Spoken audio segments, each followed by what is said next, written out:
로마서 7장입니다. 앞서 바울은 인간의 율법의 행위가 아니라 그리스도를 믿음으로서 말미암음으로부터 함을 얻게 되었다고 했는데 죄에서 해방되어 옛사람이 죽었음을 언급합니다. 그렇다면 이제는 죄 문제로 고민할 필요가 없고 율법도 더 이상 제 역할과 기능을 발휘할 수 없지 않느냐의 의문이 제기될 수 있습니다. 여기 7장은 율법이 인간 내부에 도사리고 있는 육신의 욕망과 죄악된 본성으로부터 거룩하게 되고 온전히 세울 수 있는가라는 문제를 다루고 있습니다. 바울은 현실에서는 마땅히 죽어야 할 옛 성품이 살아 있어서 내면적으로 철저하게 싸우고 실패하는 체험을 하게 되었고 이 사실을 밝혀야 할 필요가 있었던 것이죠. 6장에서는 죄로부터의 자유, 은혜 아래 있는 것을 노예와 주인, 여기에서는 율법의 자유, 율법 아래 있지 않는 것을 남편과 아내의 부부관계로 비유하고 있습니다. 여기 형제 여러분이라고 하는데 1장 13절 이후 두 번째로 언급되고 친근한 호칭입니다. 그리스도를 믿는 모든 신자들을 가리킨다고 볼 수 있죠. 사도행전 28장 15절에도 나옵니다. 여기 법은 간사가 없으므로 모세의 율법이나 로마의 법과 같이 특별한 법이 아닌 일반적인 법이나 또는 율법의 기본적인 속성에 대해서 언급하고 있는 것 같습니다. 사실상 로마인들은 유대인이나 이방인들의 관심 없이 법의 원칙과 내용을 알고 있었습니다. 여기 율법은 관사가 있을 때는 구약의 율법을 가리키지만 1절에서 3절까지 언급된 결혼 규례는 반드시 모세율법과 관계된 것이 아니고 어느 나라에도 통용될 수 있는 일반적인 것이죠. 사람이 살아있는 동안에만이 나오는데 율법의 일반적인 원칙과 효력은 살아있을 때만 적용되며 죽은 자에게는 법의 효력이 미치지 않는 것입니다. 성취하셨을 때 율법은 구원의 길로서 역할을 마치 죽은 자처럼 완전히 소멸되고 말았던 것이죠. 가늠한 여자가 나오는데 부도덕할 뿐만 아니라 불법으로 내통하는 여자를 의미합니다.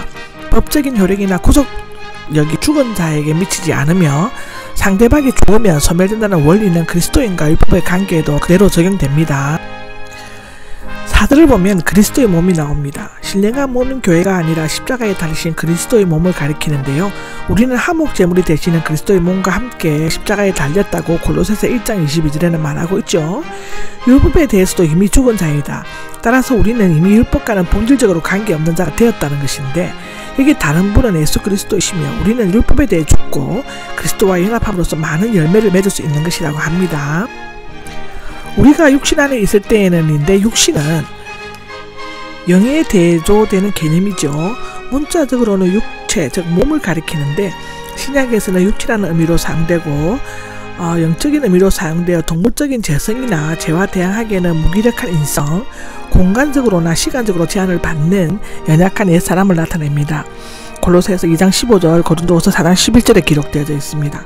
우리가 죄의 노예가 되어 스스로의 본능대로 사는 옛사람이 되었을 때의 뜻인데 여기 죄의 정욕들은 죄악의 특성을 지닌 정욕이나 죄를 행하려고 하는 욕구나 탐심, 죄에게 자극을 받아 범죄하는 인간의 경정 등을 의미합니다. 이러한 죄의 정욕들은 율법과 매우 밀접한 관계를 가지고 있다고 하죠.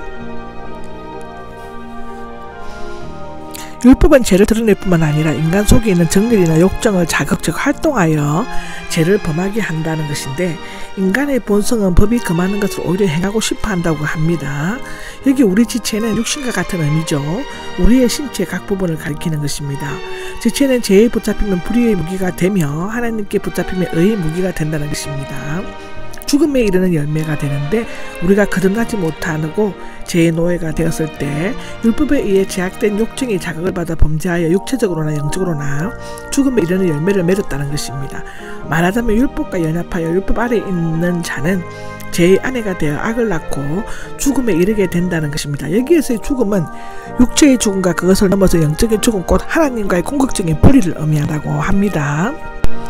그러나 이제가 나옵니다. 우리가 육신 안에 있을 때를 5절에서 나오는 것을 말하는데 육신 안에 있을 때와 정반대되는 새로운 상황이 전개되는 것을 나타냅니다. 얽매이고 있었는 굳게 붙잡았다, 지키다, 소유하다, 억압하다의 미완료형이죠. 전 남편의 율법 아래서 엄청난 속박과 위협을 당하고 있던 상태를 나타내는데 율법에 대해 죽음으로써 풀려났는데 우리는 한때 죄에 있어 율법과 결혼했고 그 율법은 그리스도의 십자가 희생으로 죽었으며 이제 우리는 세례를 통해 그리스도와 연합함으로써 그리스도와 결혼하게 되었고 율법에 대해 모든 의미로부터 자유함을 얻게 된 것입니다. 여기에서 풀려났습니다는 부정과거형으로서 단 한 번에 결정적으로 벗어났음을 나타냅니다. 즉 그리스도께서 단 한 번의 대속적인 죽음으로써 영원한 사제의 효력을 발휘하셨고 성도들과 그리스도와 연합함으로써 단 한 번의 율법의 정죄에서 벗어난 것입니다. 율법 문자의 낡은 것인데 낡은 율법 조문이라는 뜻으로 언제나 모세의 율법을 가리키는 것이죠. 믿는 자는 더 이상 그 조문에 의해 정죄를 받지 아니한다는 것입니다. 성령의 새로운 것은 성령은 육신이나 율법 조문과 반대되는 경우이지만 새 생명과 깊은 관계를 가지고 있으므로 성령과 동일시되는 것입니다. 우리는 과거에 우리를 지배하던 율법의 조문에 의하지 않고 새롭게 우리를 지배하는 성령의 새로운 것에 의해 생기고 그로 말미암아 거룩함에 이르는 열매를 맺을 수 있는 것입니다.